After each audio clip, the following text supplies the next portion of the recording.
Henry Cavill sebagai Superman memang merupakan Superman paling gelap yang dikerjakan secara berani oleh Zack Snyder di film Man of Steel tahun 2013, yang reaksinya sebenarnya cukup beragam oleh para fans. Dan sebenarnya Zack Snyder udah merencanakan sequel kedua dari film Man of Steel yang berjudul Man of Tomorrow. Oke, pada video kali ini gue akan bagi 3 bagian ya. Yang pertama, kenapa Superman versi Henry Cavill ini mendapatkan kecaman dari para fans lama. Yang kedua, bagaimanakah versi asli film kedua Man of Steel ini? Yang ketiga, kenapa film kedua ini dibatalkan langsung oleh pihak Warner Bros. Discovery? Yang dimana semua topik ini akan kita rangkum semuanya jadi satu untuk kalian paham soal Superman versi Henry Cavill ini. So Mario Booster, let's break down this video. And I'm gonna stop you.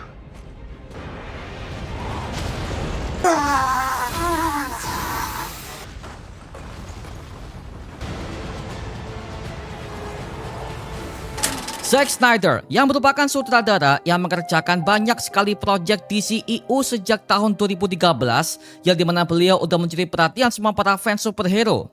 Apalagi saat itu MCU lagi naik-naiknya setelah mereka meriliskan film The Avengers untuk menyatukan semua plot cerita yang dikembangkan oleh Kevin Feige semenjak film Iron Man pertama.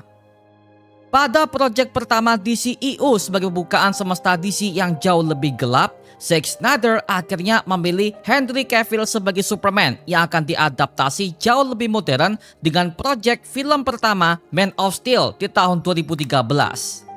Dan saat itu reaksinya cukup beragam. Kebanyakan para penonton itu ya kaget melihat penampilan Henry Cavill sebagai Superman karena modelnya jauh lebih gelap dan pendekatan plot ceritanya juga lebih berat. Yang dimana kita menemukan sebuah adegan paling brutal antara Superman ketika dia bertarung dengan General Zod di kota Metropolis. Yang dimana adegan fighting itu aja udah bikin kita semua sebagai fans jadi lebih merinding dengan visual yang jauh lebih real dan juga berbagai macam daya hancur yang jauh lebih masif. Maka saat itu, Zack Snyder udah berhasil mendapatkan perhatian dari para fans yang berhasil menghidupkan kisah Superman yang jauh lebih gelap dan juga jauh lebih realistis. Yang dimana hal itu sesuai dengan gaya penggarapannya sebagai sutradara. Karena kalau kalian perhatikan ya, kebanyakan film yang dikerjakan oleh Zack Snyder itu selalu bernada sama, gelap dan juga berat. Contoh seperti filmnya 300, film Watchmen, dan juga filmnya Dawn of the Dead tahun 2004 silam. Apalagi Zack Snyder sebelumnya udah pernah berhasil menciptakan karya film Watchmen sebagai film DC pertamanya yang dia kerjakan jauh sebelum terbentuknya DCEU di tahun 2013, yang dimana hasilnya gue sebagai fans udah geleng-geleng kepala ya, karena film itu merupakan sebuah film DC dengan konsep politik yang sangat tinggi banget dan juga adanya pengkhianatan terhadap sesama para anggota tim superhero Watchmen di era Perang Dingin tahun 60-an. Makanya Zack Snyder dipercaya untuk mengerjakan semua proyek DCU ini ke arah yang jauh lebih berbeda ketimbang MCU. Yang saat itu lebih ke arah komedi superhero dan juga pembangunan semesta yang lebih family friendly di bawah naungannya Disney dan juga Marvel Studios. Take that off. What are you? Genius, billionaire, playboy, philanthropist. Dengan beliau bekerjakan film Man of Steel saja sudah menimbulkan perpecahan antara para fans superhero di seluruh dunia, yaitu fans MCU dan juga fans DCEU yang sudah meliputi berbagai macam sosial media seperti grup Facebook dan juga grup BBM saat itu ya, di era tahun 2013 ke atas. Belum lagi Zack Snyder ketika dia mengerjakan filmnya Batman v Superman Dawn of Justice, yang saat itu ya di versi bioskopnya itu itu hancur banget sih. Karena ternyata ada banyak banget adegan yang di-cut dan itu semuanya udah terungkap kepada versi extended cut-nya yang jauh lebih bagus. Tapi lebih parahnya kita menemukan sebuah adegan yang jadi bahan meme, yaitu adalah adegan ketika Superman mengatakan Martha, Martha, bodoh lah martabak. Aduh. Kill Martha! Find him, Martha! Stop! Why did you say that name? It's his mother's name! Dari situ DCEU udah mulai dipertanyakan karena kita bisa melihat kalau dari pihak Warner Bros saat itu ya itu sedang panik-paniknya untuk mengejar ketinggalan mereka kepada pihak MCU. Sedangkan Zack Snyder udah menyiapkan banyak banget proyek solo dari superhero yang akan dia kerjakan untuk semestanya DCEU ini sebelum kepada filmnya Batman v Superman Dawn of Justice nanti.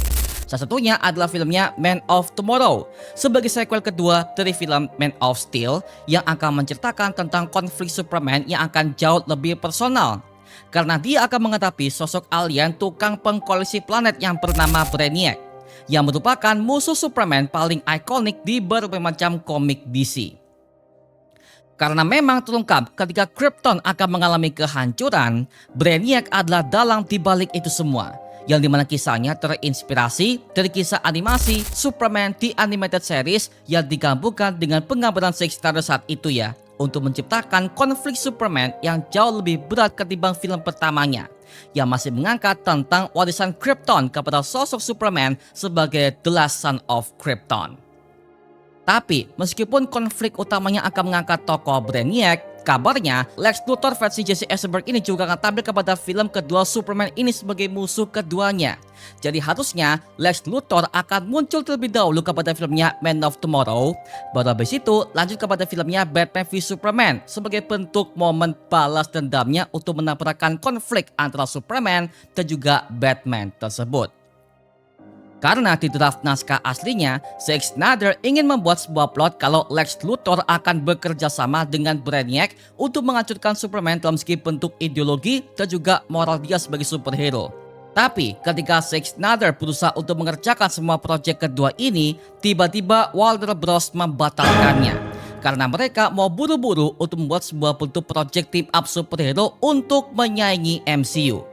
Pada saat itu, DCEU masih punya satu proyek aja, yaitu adalah Man of Steel doang. Sedangkan MCU udah membangun semua berbagai macam building up proyek film itu dengan bertahap dengan konsisten selama hampir 5 tahun sebelum kepada proyeknya film The Avengers untuk menyatukan mereka semua. Disitulah letak kesalahannya. Karena mereka terlalu sibuk untuk mengerjakan sebuah semesta, mereka jadi melupakan sebuah kisah penting yang terjadi kepada DCU itu. Alhasil ketika filmnya PVS udah mulai tayang kepada publik, ceritanya juga makin agak aneh karena mereka lebih berfokus untuk bangun sebuah bentuk sequel ketimbang film itu sendiri. Ya udah kacau semuanya. Yang dimana hal ini kasusnya sama seperti filmnya The Amazing Spider-Man kedua garapan Sony, yang dimana Sony juga panik ketika MCU Disney udah mulai sukses. Alhasil mereka bikin semesta mereka sendiri yang terburu-buru, yang dimana semua formula itu mereka jejelin kepada satu proyek aja. Alhasil semuanya jadi berantakan. Padahal Zack Snyder udah mau membuat sebuah bentuk konsep bagaimana Brainiac ini akan tampil kepada film ini seperti apa. Dan apakah hubungan Brainiac dengan General Zod di semestanya DCU ini. Karena di plotnya juga, Brainiac ternyata juga bekerja sama dengan General Zod untuk mengambil alih pemerintahan Krypton yang terjadi kepada film pertamanya. Karena Zack Snyder juga terinspirasi dari tokoh Brainiac di kisah serial Smallville season kelima dengan konsep yang hampir sama, yaitu Brainiac yang bekerja sama dengan General Zod di balik hancurnya planet Krypton sebagai bentuk konspirasi paling rumit di kisah DC yang satu ini ya. Saya banget ya untuk potensi film kedua Man of Tomorrow juga sangat terbuang sia-sia begitu saja. Yang dimana harusnya di film kedua ini akan memberikan sebuah bentuk tone yang jauh lebih gelap dan juga lebih bangun sebuah bentuk perspektif Superman yang lebih dalam. Tapi karena WB udah panik, alhasil mereka membatalkan proyek potensial ini dan langsung digas kepada proyek crossover berikutnya, yaitu adalah film Justice League. Padahal berdua film doang pak, Man of Steel sama BVS. Lanjut langsung kepada Justice League. Ya ampun, kacau pak ya.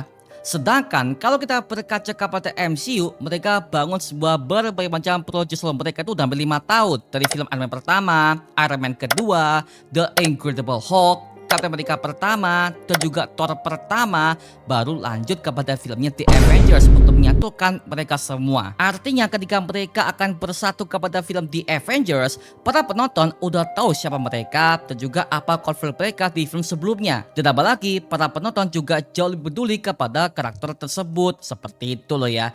Jadi ya saya banget sih, buat gue pribadi filmnya BVS itu merupakan wasted potensial banget. Karena ada banyak banget adegan yang perlu di development tapi karena di cut, jadi ya udah hancur berantakan semua. Makanya gue sebagai fans juga agak kaget loh kalau langsung kepada filmnya JL, padahal masih ada tokoh The Flash, ada tokoh Wonder Woman, ada Aquaman. Itu pun ketiga film ini aja juga belum ada pak. Langsung digas kepada filmnya Justice League. Oke, itu aja udah salah total banget. Salah total banget. Makanya pas gua tahu ya, tiba-tiba langsung ke JL, bodo amat lah. Aduh, astaga. Dari situ TCU udah mulai berantakan karena mereka terlalu mengejar ketinggalan mereka kepada MCU. Coba deh kalau mereka sabar dalam mengerjakan skripnya, mengerjakan filmnya, gua jamin itu semua semesta akan jauh lebih gokil ketimbang MCU, Pak. Oke?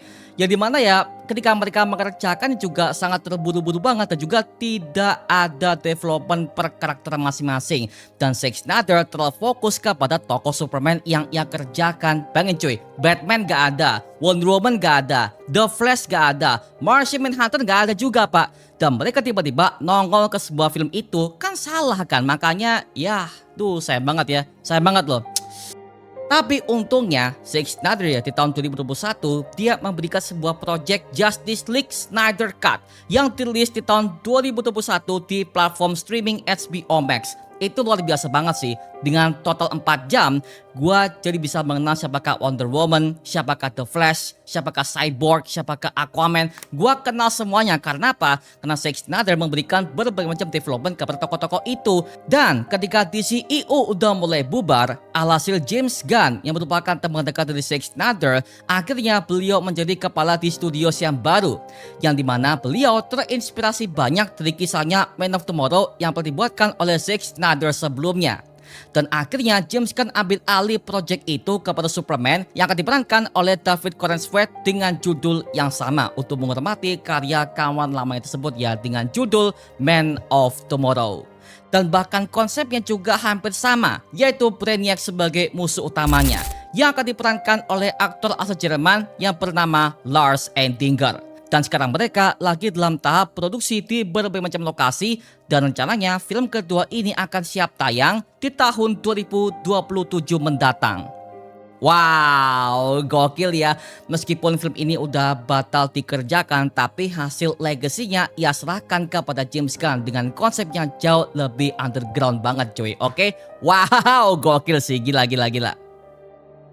I wake up every morning and despite not knowing what to do, but that is being human. And that's my greatest strength. Nah sekarang gua serahkan kepada kalian. Gimana pendapat kamu terkait mengenai filmnya Man of Tomorrow karya Zack Snyder yang dibatalkan oleh pihak Warner Bros. Yang satu ini? Tuliskan pendapat kamu di kolom komentar di bawah dan kita bisa diskusikan bareng seperti biasanya, oke? Nama gua Mario Angelo dan sampai ketemu di video berikutnya. Adios dan thank you semuanya. Dadah.